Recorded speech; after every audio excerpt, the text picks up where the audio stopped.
104.7 Outaouais. Vous écoutez LP le midi. Évidemment, une journée comme aujourd'hui, ce qui retient l'attention, ce sont les barrages routiers, la police, tout ça. Mais néanmoins, la campagne de vaccination se poursuit. Et là, je ne sais pas si vous avez vu, mais du côté de l'Ontario, là, AstraZeneca, ici au Québec, en tout cas, à moins que ça l'ait changé dans les dernières minutes, là, mais on est toujours à 55 ans et plus. Là, du côté de l'Ontario, 40 ans. Est-ce que c'est un signe de l'urgence? Pour en parler, on retrouve Patrick Filion. Il est microbiologiste. On lui parle à tous les lundis. Également professeur au cégep de l'Outaouais. Salut Patrick. Salut Mathieu. De 55 à 40 d'un coup sec, là, est-ce que le mot urgence est approprié? Je pense que oui. Je pense quand même que c'est fait de façon... on veut quand même s'assurer de la santé et de la sécurité des personnes. Faut comprendre, OK, que, disons, la balance risque du fameux caillot des problèmes liés au vaccin versus les bienfaits que ces vaccins-là vont amener à la population en général. Donc, cette balance-là va vraiment pour l'aspect positif. Parce que, je le rappelle, les caillots, donc on a vraiment décrété que le vaccin AstraZeneca pouvait entraîner ces caillots-là qui sont très, très rares. On s'entend là-dessus. Là. Encore une fois, on a plus de chances d'avoir un caillot en fumant la cigarette ou un joint, pour ne pas les nommer, donc la marijuana, prendre la pilule anticonceptionnelle pour les femmes. Donc, puis juste de façon naturelle, l'incidence de thrombose est quand même assez élevée dans la population en général. Mm-hmm. Mais bref, fait que le vaccin, c'est un effet possible, mais c'est très rare. Et là, avec la situation que l'on voit en Ontario, donc le nombre de cas qui est rendu à, je pense, c'est près de 5000 cas par jour, les hôpitaux qui sont très, très, très occupés, beaucoup de personnes qui sont sous respirateur, c'est vraiment, je dirais pas catastrophique, mais ça s'approche de la catastrophe, là, ce qui se passe en Ontario. Donc, je pense que par la balance justement des positifs négatifs, on a décidé d'élargir le groupe d'âge cible pour le vaccin AstraZeneca jusqu'à 40 ans. Parce qu'effectivement, on veut vacciner le plus de monde possible, le plus rapidement possible. Et pour l'instant, on a juste 3 vaccins là, qui est à notre disposition, donc Pfizer, Moderna et AstraZeneca. Puis AstraZeneca, en le limitant aux 55 ans et plus, on risque de perdre des doses et, dans le fond, ce que l'on veut, c'est vacciner le plus de monde possible pour limiter justement là, ce qui se passe dans les hôpitaux là, ontariens, parce que c'est vraiment, là, on est à la saturation complète. Là. Quand tu dis perdre des doses, c'est pas, évidemment, c'est pas comme du chef boyardier en boîte, ça, là c'est pas bon 20 ans, là, mais c'est quoi la durée de vie d'un vaccin là, entre la production puis le temps qu'il faut l'injecter?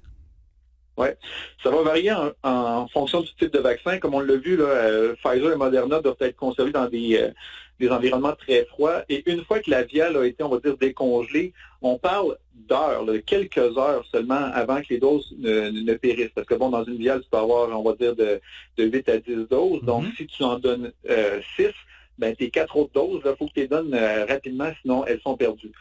Maintenant, AstraZeneca, c'est un vecteur viral, donc c'est peut-être un petit peu moins critique, mais on parle quand même là de peut-être, je vais dire, peut-être une journée ou deux là, dans le maximum. C'est pas des choses là, qu'on peut, comme tu dis, conserver comme une boîte de conserve qu'on pourrait garder des semaines, même des années, peut-être dans notre garde-manger. Donc, il faut faire ça vite. Et là, si on reçoit massivement des doses d'AstraZeneca, que ce soit des doses données par les États-Unis ou directement de la compagnie, eh bien, ces doses-là, il faut les utiliser dans un certain laps de temps donné.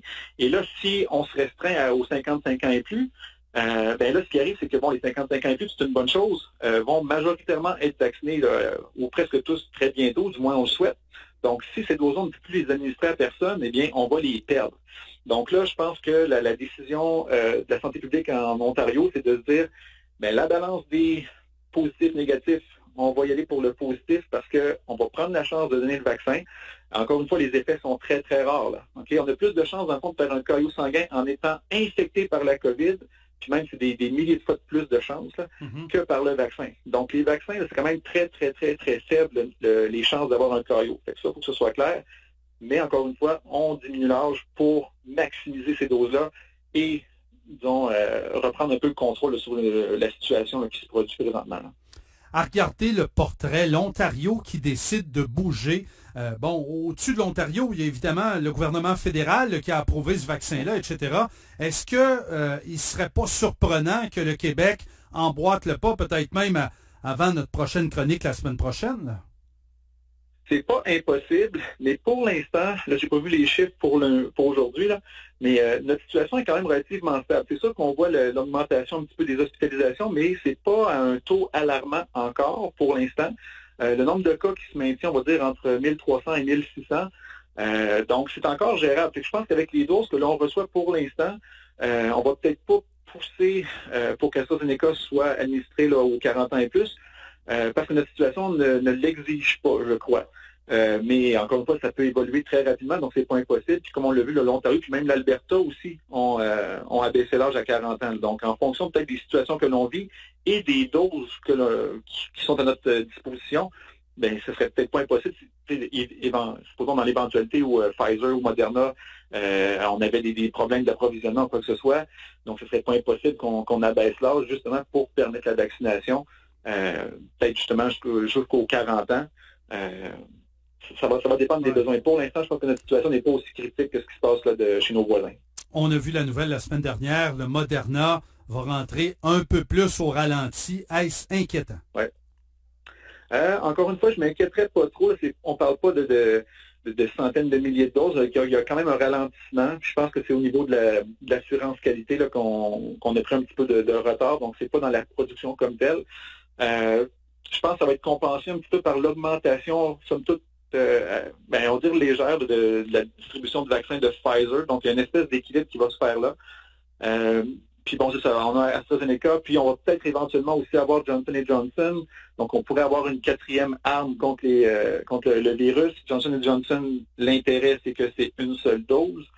Par contre, Johnson & Johnson, c'est le même type de vaccin que ce qu'on a chez AstraZeneca. Et eux aussi, on a remarqué qu'il y avait potentiellement des caillots. Encore une fois, c'est un effet très, très rare, mais c'est un effet qui est possible. Puis là, pour l'instant, aux États-Unis, ils ont même mis une petite halte, une petite pause là, sur Johnson & Johnson. Donc, je pense que ça va être un petit peu des problèmes similaires à AstraZeneca. Donc, ça va être encore une fois de juger, d'évaluer la balance des pour et des contre, à savoir si on va commencer l'administration de ce vaccin-là dès qu'il sera disponible au Canada. Parce que pour l'instant, on l'a approuvé, mais on n'a pas encore reçu de dose. On s'entend, là, on est à 2 mois, mettons à 10 semaines là, de la Saint-Jean-Baptiste, du fameux 24 juin. Là. C'est vraiment une course contre la montre. Hein? Est-ce que tu ressens ça, toi, sur j'allais dire sur le terrain? Vous n'êtes pas école de ici, évidemment, là, mais ouais. Quand tu discutes avec des collègues de d'autres régions du Québec ou ailleurs dans le monde, sens-tu l'expression course contre la montre? Oui, clairement.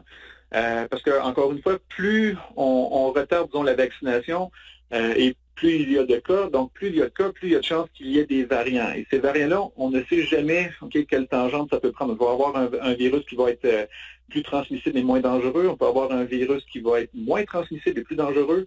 Donc, on ne sait pas comment ça peut virer. Donc, chaque personne qui est vaccinée, c'est une personne de moins qui peut produire et potentiellement exprimer des variants ou des virus là, plus problématiques. Donc, il y a vraiment cette course-là. Et il ne faut pas oublier aussi, là, c'est important, on parle de première dose, mais éventuellement, pour être considéré vacciné, pour les vaccins que l'on a présentement, il faut 2 doses.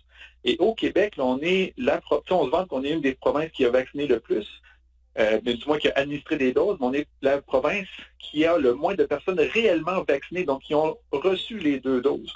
Donc, tu sais, il y a la course pour vacciner tout le monde possible, mais il y a la course pour avoir une couverture complète vaccinale. Ouais. Donc, ça, c'est pas fini non plus. Donc, au 24 juin, on va avoir tous reçu notre première dose, mais ça ne veut pas dire que le virus ne va pas continuer à se propager.